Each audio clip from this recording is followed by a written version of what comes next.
What's up guys, welcome to your 49th Java tutorial, and in this tutorial I'm going to be talking about inheritance. Now what inheritance is pretty much inheriting stuff from another class. So why is this useful? Well, say we have two classes right here, Tuna and PotPie, and in the Tuna class we have a method like public void, we'll just name it eat. And let's say in this method all it does is go system out print line, and then it just prints something like I am the eat method. And say if we had a bunch of different little food classes, and every single food class had this method. So Tuna had it, and PotPie had it, and say we had a bunch of other ones like chicken, liver, ham. They all had the same exact eat method.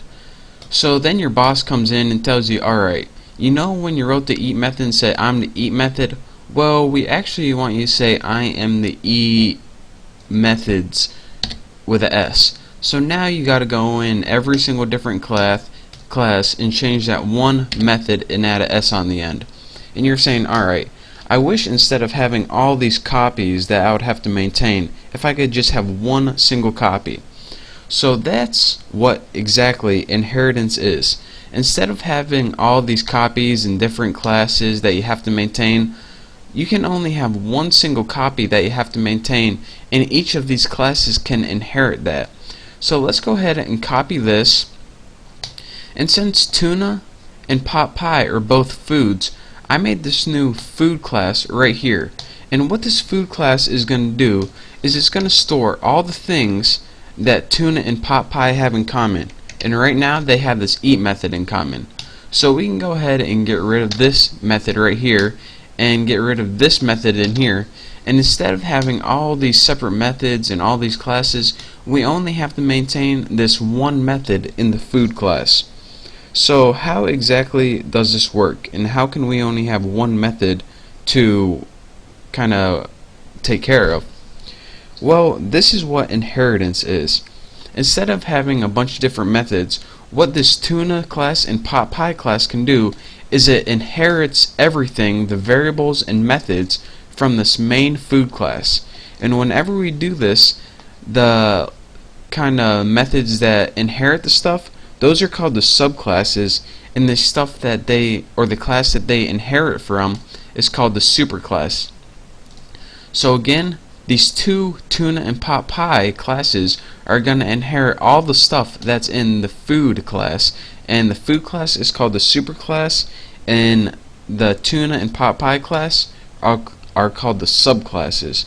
So how exactly do we inherit everything? Well, instead of say inherit from, what Java said is it gives it a new keyword named extends, E-X-T-E-N-D-S. And whenever you write extends, this means inherit from. So if you say public class PotPie extends food, this means alright, in this class PotPie, we're going to inherit everything from food. So we're going to inherit any variable that would be inherent in all the methods. So let's go ahead and do that same thing from Tuna. So public class Tuna, this class EXTENDS, it extends food. So now anything that's in food is inside PotPie and Tuna. Even though we can't see it, that's what we mean. So let's go ahead and let me show you guys that right now. So say we go, or wherever your main method is right here, let's go ahead and make an object. So I'm going to make my Tuna object, and let's just go ahead and put new Tuna. Let's just go ahead and make the same thing with PotPie. So PotPie pot object JCT. I know I figure it out eventually. New PotPie. So now we have a Tuna object and a PotPie object. Make sure I didn't mess anything up. So now, even though we have no methods in here, they inherited all the methods from food. So we would use those methods just like we would anyone else. So this method is called eat, don't remember, and it's in PotPie and Tuna, even though you can't see it. So let's go ahead and put Tuna object.eat and PotPie or what's it called, pot object dot eat, and see what happens. And we're getting a error right here. Oh, we forgot an equal sign. There we go. And now when you run this, we see I am the eat methods, and this one came from tuna, and this one came from pot object. So that's how you can inherit all the methods from another class using the extends keyword. But what if you're saying, alright, you know, I have a bunch of different foods, and I know we only have 2 foods right now. This is just to demonstrate, but you're saying, alright, I have a bunch of different foods like tuna, pot pie, chicken liver, but I have this one class called tuna, and I want to inherit all the stuff from food, but I want to change this one method right here. Well, what you can do is override certain methods, and in order to override certain methods, you just put the method into the class, the subclass, and you recreate it. So then, if you say, alright, I am the new method of tuna. So make sure you spell a couple things wrong there. And now, whenever you override something, you inherit everything from the food class, but the methods that you recreate, they're going to override or overpower the methods that you inherited. So now if we go ahead and run this, we see this. Let me get it up for you. There we go. I am the new method of tuna, and this is the method that we overrode. And again, it's the easiest thing in the world. Whenever you want to override something, all you have to do is pretty much just create it again. And then you don't have to worry about, you know, well, it's pretty much as simple as that. I can't explain it any better. But that's how you override something. In pot objects, we didn't override that method, so that's why it got the default food method. And the last thing, or the last couple things I want to talk about real quick, if, say, tuna extends pot pie, and pot pie extends food, then tuna inherits all the stuff from pot pie and food. It's like a little hierarchy. So let's go ahead and delete this. And now when tuna extends pot pie, it inherits all the stuff from pot pie and food.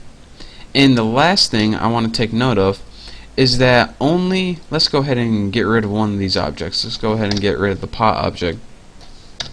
Only the public methods can be inherited. Let me see how much time I got left. 2 minutes. Only public methods can be inherited. So if you have a private method in the superclass, again, the superclass is the one that the subclass inherits from, and we want to change that to food. So right now tuna is inheriting all the stuff from food, but food has this method in here that's private. What private means is, alright, you can't inherit this from me. In order to inherit it, it needs to be public like we did before. But when we put private like this and try to run this right here, we get a little error right here, and it says the method eat is not visible. So whenever we try to run it, I'll show you the syntax error down here, and it pretty much, this is saying, alright, this isn't visible because food has a private thing that you try to inherit and use, and you can't. It's private, it's not public. So that's your real quick tutorial on inheritance. And pretty much anytime you want to inherit crap from another class, just write extends. And extends is just a real fancy word for tuna inherits from food, or tuna inherits all the methods and variables from food. And again, well, that's it for this tutorial. I already filled your brain with enough. So that's your real quick tutorial on inheritance. I hope I made it simple. I hope you guys can understand. So thank you guys for watching, and I will see you in the next tutorial.